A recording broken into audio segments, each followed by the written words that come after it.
pessoal, bom dia, espero que tenham dormido bem. Vamos lá começar a nossa aulinha. Essa aula é de segundo ano, tá? Então, por favor, quero que vocês peguem o livro de vocês na página 25, tá? Dê um pause agora nesse momento para que você vá lá pegar o livro e a gente possa começar, tá bom? Já pegou o livro? Então, vamos lá. Estados físicos da matéria. Então, eu vou ler algumas passagens aqui, vou comentar e a gente vai explicando, tá bom? Então, vamos lá. Como comentamos no primeiro item deste capítulo, a matéria pode se apresentar na natureza em três estados físicos. Vocês conhecem os estados físicos, né? Sólido, líquido e gasoso. Não consideramos aqui estados da matéria que não possam ser classificados em um desses estados físicos, como colóides, estado pastoso ou plasma.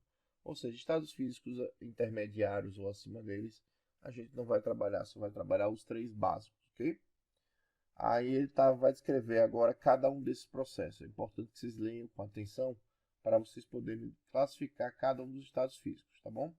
Então, no estado sólido, as moléculas constituintes da matéria interagem por meio de intensas forças de coesão, o que explica o seu baixo grau de agitação térmica. Por isso, uma substância no estado sólido apresenta forma e volume bem definidos. Ou seja, sólido é quando as moléculas estão todas grudadinhas e ela só tem um tipo de movimento de vibração, tá? Por ela só ter esse movimento de vibração e ela somente estarem todas grudadas, elas só conseguem fazer uma única coisa: manter a sua forma bem definida e o seu volume bem definido. Ou seja, se eu tiver uma substância sólida, se eu colocar em outro recipiente, ele não vai mudar a forma porque foi para outro recipiente, porque o sólido, as moléculas são todas grudadas, apenas em movimentos de vibração, tá? Então, no estado líquido, as moléculas têm um maior grau de agitação térmica e, portanto, maior mobilidade, pois as forças de coesão não são tão intensas como no estado sólido. Então, o que acontece? No líquido, você forneceu energia para o estado sólido e acabou que essas moléculas começaram a vibrar até se separar. Quando elas se separaram, surgiu espaço entre as moléculas, então agora as moléculas conseguem se movimentar. Graças a isso, esse espaço que nós temos acaba formando que o estado líquido pode mudar sua forma, por ter espaço para as moléculas se deslocarem, porém o volume se mantém o mesmo, tá? Lembrando que volume é a quantidade de matéria que ocupa no espaço, tá? Então, aqui, ó, não apresentam forma definida, adquirindo, vou até marcar aqui, vamos lá, não apresentam, onde é que está isso? Ó, não apresentam forma definida, adquirindo a forma do recipiente que os contém, tá? E a outra coisa importante é que o volume seja bem definido, certo? Então, essa é a característica dos líquidos. Vou até botar a característica dos sólidos aqui, ó. O estado sólido apresenta forma e volume bem definidos, ok? Vamos para o estado gasoso aqui, ó. Estado gasoso. Estado gasoso. As forças de coesão entre as moléculas são pouco intensas, o que determina um alto grau de agitação térmica molecular. É aquela história. Você acaba aumentando, fornecendo energia, essas moléculas vão cada vez mais se afastando, se afastando, se afastando, até que esse afastamento de moléculas surge o estado gasoso. Existe muito espaço entre as moléculas e as moléculas são muito rápidas, o que faz com que exista muita pouca molécula em curto espaço. Isso faz com que o volume fique variável, porque tem tanto espaço que as moléculas podem se compactar ou se expandir, tá? Então, o formato muda e o volume também muda por conta dessa velocidade e esse grande espaço que é formado no estado gasoso, tá? Então, adapta ao formato ocupando todo o espaço e o volume do recipiente que as contém. Ou seja, em outras palavras, forma e volumes variáveis. Vamos colocar isso aqui, forma e volume variável. Ok? Então, Essa aí é a parte dos gases. E essa imagem aqui, o que a gente pode trabalhar nessa imagem? Aqui são os processos, né, de transformação da matéria, né, do sólido para o líquido, a gente chama de fusão, e do líquido para o gasoso nós chamamos de vaporização, né? Se a gente quiser o oposto, ou seja, retirar a energia desse estado e voltar para o estado anterior, a gente chama de condensação, tá? Do gasoso para o líquido, e do líquido para o sólido, solidificação. Então, o processo de transformar em sólido. Aqui no líquido a gente pode escrever também vaporização ou ebulição, tá? Então, vaporização pode ser também chamada de ebulição. E aí nós temos do sólido para o gasoso, do gasoso para o sólido, a gente tem um nome chamado de sublimação. Só que aí depende do autor. O autor colocou aqui como ressublimação ou dessublimação. Então, na verdade, os dois processos, sólido para o gasoso e gasoso para o sólido, são chamados de sublimação. Só que alguns autores colocam termos para separar um do outro. Então, a ida sólido para o gasoso é sublimação e a volta seria dessublimação ou ressublimação, tá? Tudo bem aí, galera? Não entendeu? Volta o vídeo e a gente continua, tá certo? Isso aqui eu já expliquei em todas as turmas, né? São é o diagrama de fases, né? Peço para vocês darem uma lida sobre isso aqui, tá? Eu vou explicar para dar mais rápido, eu vou explicar aqui na própria imagem, tá bom? Nessa imagem 1.13 aí. Então veja o ponto 1, ó. O que é esse 1 aqui? É uma linha. É o que é diagrama de fase? O diagrama de fase é um diagrama que representa os estados físicos a partir da pressão e da temperatura, tá? E aqui nós temos a linha 1. Essa linha 1 aqui é uma linha que separa o estado sólido, ó. Veja que essa região aqui, ó, essa região aqui é o estado sólido. Essa região aqui é o estado líquido da substância e essa região aqui, ó, é o estado gasoso dessa substância. Se eu estou com um ponto em cima dessa curva, quer dizer que eu estou fazendo um desses processos aqui, ó. Necessariamente, ó, do sólido para o líquido. Então, ó, do sólido para o líquido, eu estou fazendo um processo de fusão. Então, aqui está ocorrendo nesse ponto 1 uma fusão, a mudança do sólido para o líquido. E o que seria nessa curva 2? A mudança do líquido para o gasoso. Se eu for aqui, ó, do líquido para o gasoso, nós temos a vaporização. Então, no 1 está acontecendo a fusão e no ponto 2 está acontecendo a vaporização. E no ponto 3? No ponto 3, ó, aqui exatamente está acontecendo a sublimação, né, do sólido para o gasoso, né, a sublimação que ocorre aqui, não é isso? Beleza? Então, esses pontos aqui em cima dos gráficos, onde tem a passagem de um ponto para o outro, são exatamente os pontos de mudança de fase. Ah, e se eu quiser ao contrário, mesmo jeito, se eu quiser vir do líquido para o sólido, vai ter uma solidificação. Se eu quiser do gasoso para o líquido, vai ter uma condensação.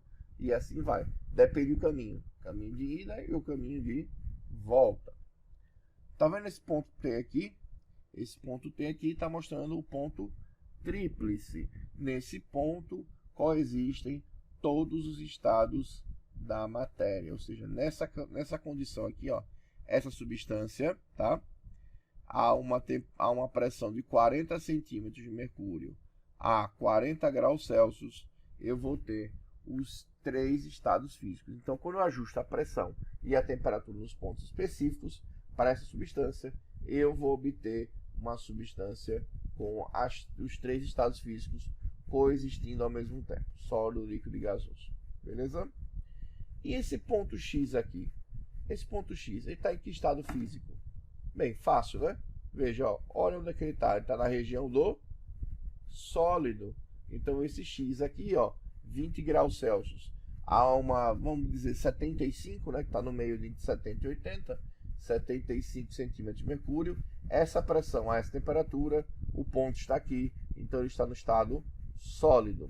Se eu colocasse, por exemplo, um ponto aqui, ele estaria no estado gasoso. E um ponto que tivesse aqui, ele estaria no estado líquido. Beleza, gente? Tranquilo aí, né?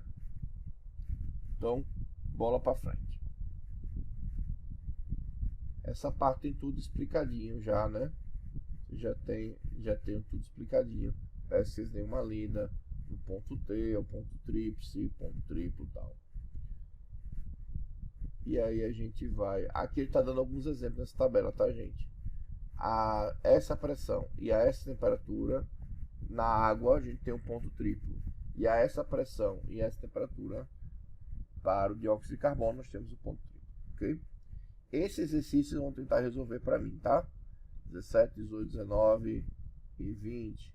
Vocês vão tentar resolver para mim e me entregar na terça-feira que vem, ok?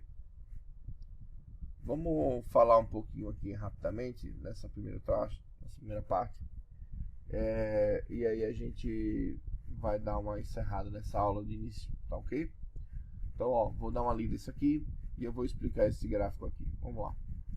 Pelo fato de, na superfície da Terra, a pressão se manter praticamente constante a nível do mar, 76 centímetros de mercúrio, com pequenas variações devidas à altitude e os processos físicos usuais ocorrerem em ambientes abertos, estamos mais acostumados com experimentos em que se varia a temperatura do que experimentos com que se varia a pressão.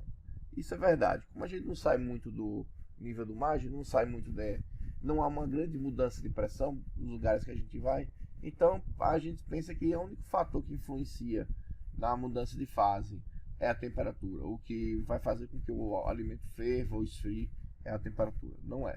Existe outro fator que é exatamente a pressão. Eles dois juntos é que modificam as características da matéria, tá? Então, por exemplo, quando colocamos água para ferver ou congelar no recipiente aberto, a pressão da substância quase não se modifica.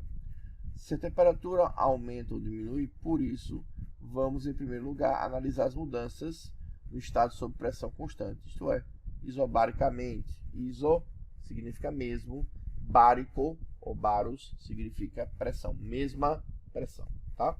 É essa figurinha aqui, gente, ó. Veja que a pressão está a mesma, ó. Tá na faixa dos 76 aqui, ó, ele voltou a 66.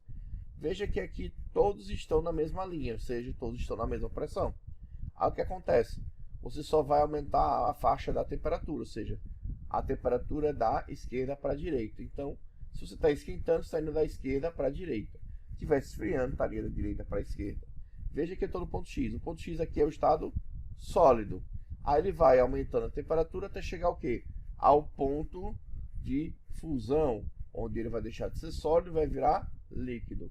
Passou essa região, eu estou no estado líquido. Chegou no W, eu estou no processo de mudança de estado líquido para o estado gasoso. E aí eu tenho aqui a minha vaporização ou ebulição. Passou disso, eu estou no estado gasoso, certo? Então é isso que acontece no nosso dia a dia, que a gente não percebe, tá? Se a substância pura considerada receber energia térmica sob pressão constante, a partir da situação representada no ponto X, sua temperatura aumenta até alcançar um valor correspondente ao ponto Y, e assim vai, tá? Ao final do processo de fusão, haverá apenas líquido com temperatura de 50, só então se o aquecimento prosseguir, a temperatura do líquido começará a se elevar. Esse aumento de temperatura continuará até atingindo o valor correspondente ao valor W, que é o ponto de vaporização. É o que eu estava explicando, né? E aí nós temos as curvas de aquecimento e curvas de resfriamento, tá?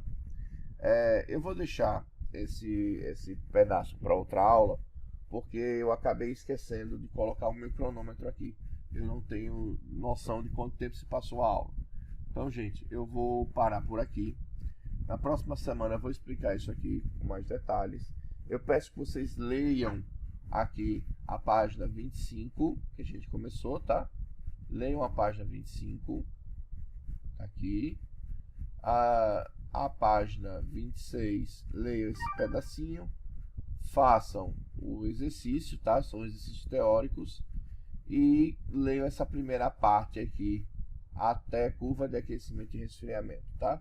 Dá essa lida para reforçar, e na semana que vem, na outra terça, vocês me entregam o exercício respondido. E aí a gente vai ter a continuação com curva de aquecimento e resfriamento, há alguns exercícios sobre isso, e as influências da pressão na temperatura e mudança de estado físico. Ok? Um abraço e um beijo a todos os meus alunos, meus queridos alunos. Um cheiro e até mais. Tchau, tchau.